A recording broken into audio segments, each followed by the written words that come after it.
Hey, this is George back with the New Hunter's Guide. Today I want to talk to you about how to hunt deer on small properties. Now, this is a huge topic for new hunters especially because most new hunters don't have huge tracts of land available. They don't have hundreds and thousands of acres at their disposal. They've got few opportunities, slim pickings, and beggars can't be choosers. However, what a lot of people don't realize is that most properties fall under the category of small properties and still require many small property tactics to be effective on. In fact, any property less than 1,500 acres or so, depending on where you are in the country, is a small property. From the standpoint of, that's a property that does not encompass all the movements and all the actions of a deer over the course of its life, 24 hours a day, 365 days a year. Unless you've got 1,500-ish plus acres, you technically have a small property because deer don't live exclusively on your land. Part of the day, part of their life cycle, part of the year, they are elsewhere. Maybe they're on your land half of the time. Maybe they're on your land 65% of the time. Maybe they're on your land all the time during the day, but at night they go elsewhere, or vice versa. So a lot of these strategies and tactics are universal for almost all hunters who are hunting properties that are smaller than that. But people don't seem to realize that you can hunt deer effectively on a very small property, and you don't need to have everything on that property. So for example, 1 acre is approximately 208 feet by 208 feet, about 70 yards by 70 yards. That's enough space to hunt whitetails effectively with a bow or with a rifle. You might think, well, you need more space than that. I've never shot a deer further than maybe 50, 60 yards away, even with a rifle. Never shot further than that. Never needed land more than that. Now, different places of the country are different, of course, but the point is, with 1 acre, you can be effective. 1 huntable acre, you can still hunt deer. The way to do it, though, is you have to determine something that the deer need. You need one thing on your property. I'm going to tell you right now about 7 different things that whitetail deer need. If you can come up with one of them, just one's all you need, then you can hunt deer effectively on your property. A lot of people look at it from the standpoint of, well, I don't have much on my property. You don't need much. You just need one thing. They look at it from their neighbors, say, oh, my neighbors, they've got all this stuff going on. Stop looking at your neighbors as something that's hurting you and start using what your neighbors have for your benefit. So let me tell you more how to do that. Number 1 of the 7 things deer need is food. They got to have food. Deer feed about 5 times in a 24-hour period. They feed 3 times during the day and twice at night. They've got to have something to eat. Now you might think, well, I don't have the space or the money to plant huge food plots. You don't need huge food plots. Deer, right when they're coming back in the first of the morning, they are grazing either at or on their way back to their bedding areas, woody shrub tips. In the middle of the day, they're eating whatever's around their bedding areas. They're not going far most of the time. So they're going to be browsing on whatever they've got, briars, jaggers, shrub tips, nuts, mast, anything that's fallen from the trees, anything that they can nibble on, hardwood regeneration, whatever's growing out of trees that's at deer height that they can nibble, that's what they're looking for. Then in the afternoon, they move to a more substantial food source, their afternoon feeding, which is the most important feeding of the day because it's the number one that you can control. And then at night, they may travel huge distances to feed, miles even. So they got to have food.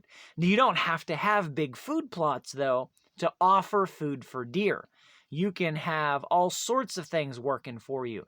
If you've got briar patches and you've got things like that they can nibble on in the middle of the day, then you can hunt them during those feedings.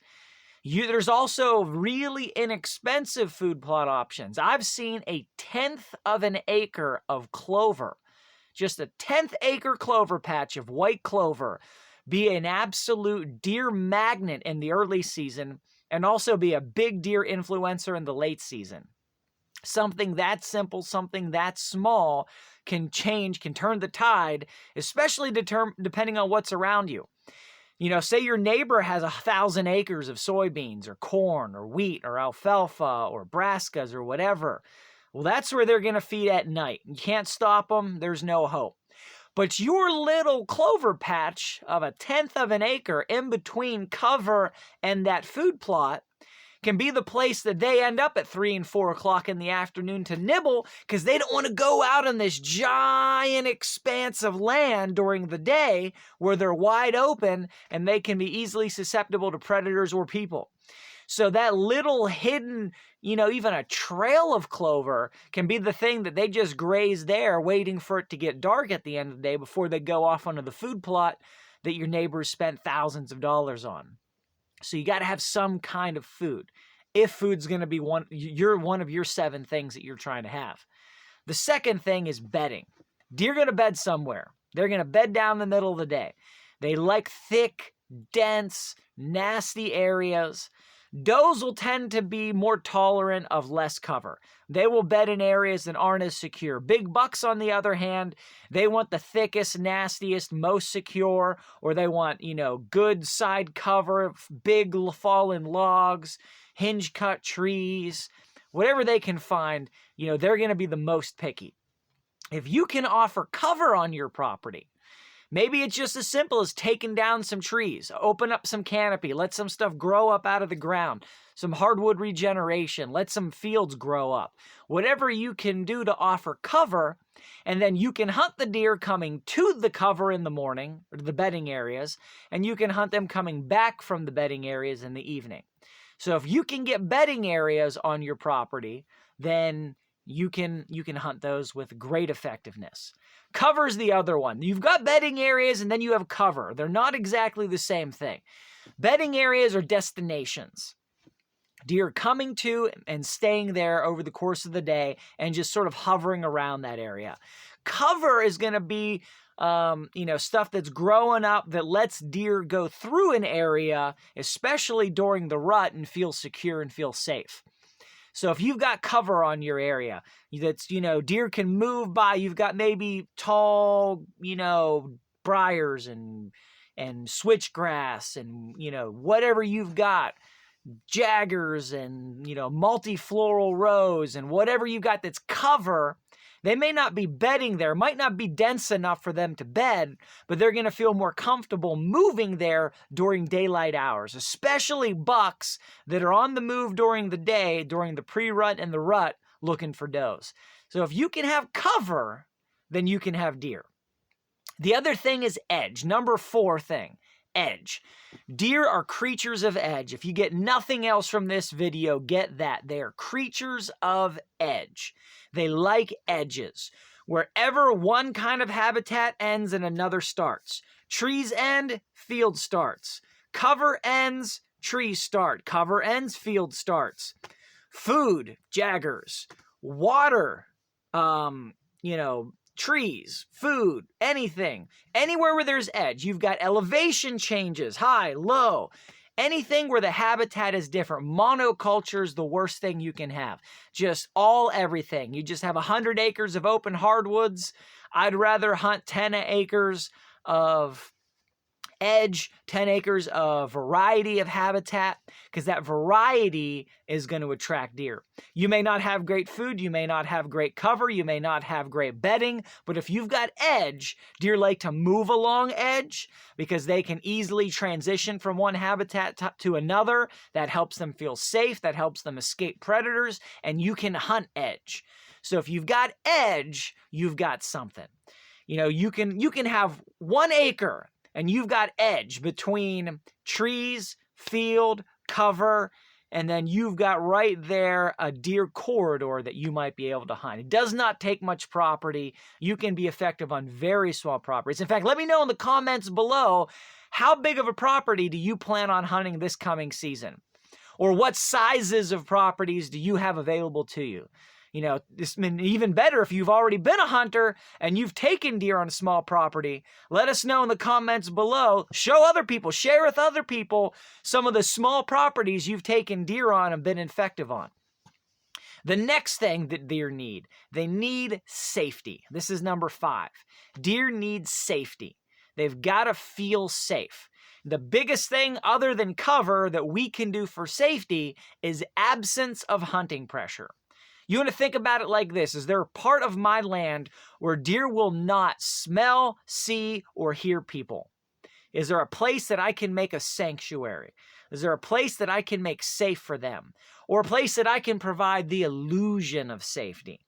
You know, people talk about, well, it's hunting season, so you got to hunt 7 days a week, all day, every day, and be out there in the woods. You can't shoot deer sitting on the couch. That is absolutely false. Completely the opposite of an effective hunting strategy. The reality is you can shoot more deer by sitting on the couch. Now, you can't only sit on the couch. But the mistake people make is they go out and they overpressure land. They're out there 7 out of 7 days or 14 out of 14 days. And they've spooked out, they've scented out, they've noised out every deer in the area, especially the big bucks, because they've just put too much pressure, too much human presence on that property.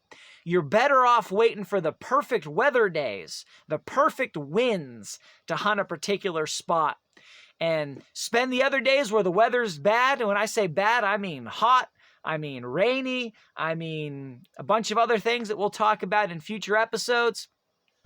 But you want to spend the bad weather days not hunting, not being out on the land, not pressuring deer. Or if you are going out, you want to have a variety of places you can set up. Maybe you've got a couple hunting blinds for bad weather days.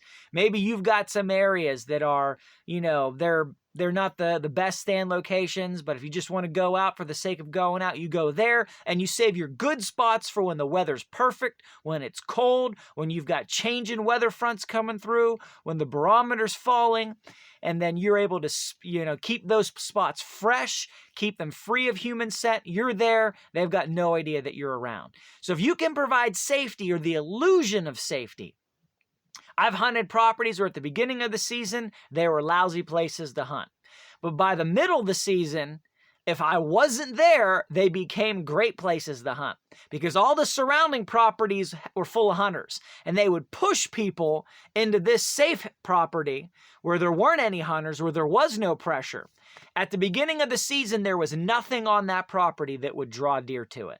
Nothing there. It had none of the 7. And if I was on the property, it would have none of the 7. But because I would sit on my couch or I would go hunt somewhere else, as the season wore on, that became a safe place, while everything around them became a dangerous place, and deer got pushed into that safe place. So you may have several properties available to you. You may think one of them is just a terrible hunting place, it's garbage.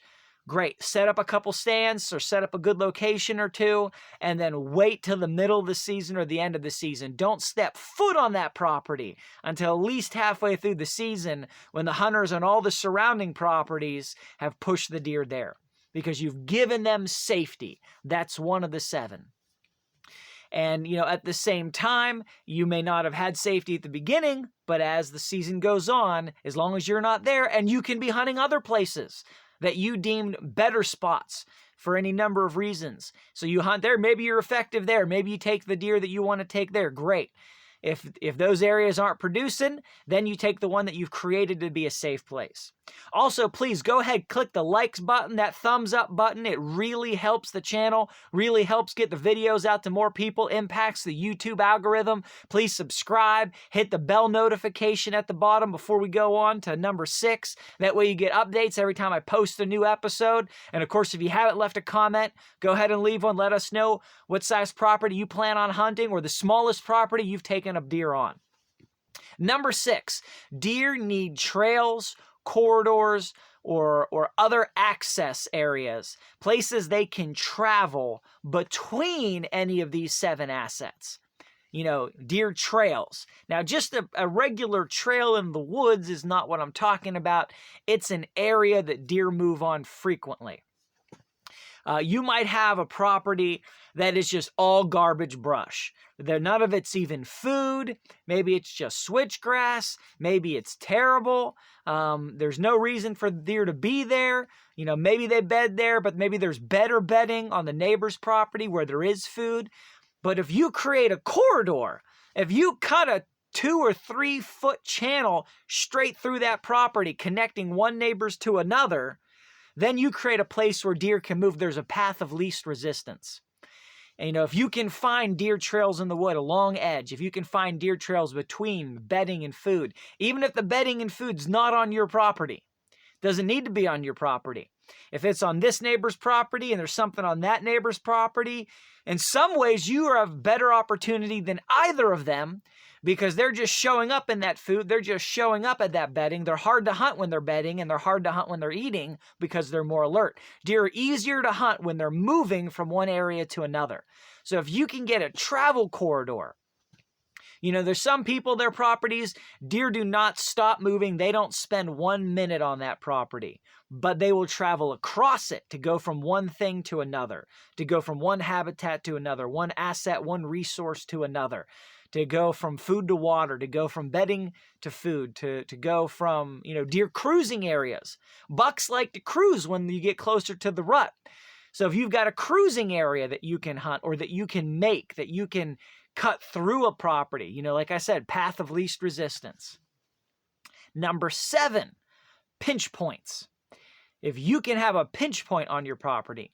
I've known of some people, they've got a terrible sliver of like 5 acres that's a big long rectangle, and it's one of these kind of properties in between woods and agricultural fields, and they've got just this sliver of, maybe it is just dead branches, maybe it's just jaggers and terrible nothing, but they've got 2 things on either side of them. So what they've done then is they've gone through and they've actually dropped trees. And when I say drop trees, I mean dropping them perpendicular to the property. So if the property is long and it's a rectangle, they're dropping trees this way to keep deer from going across, to keep deer from walking across this long, thin property. And then they'll leave one pinch point, one funnel, right where the perfect tree stands are, so that the only way deer can get from these woods to this food is by going through this pinch point.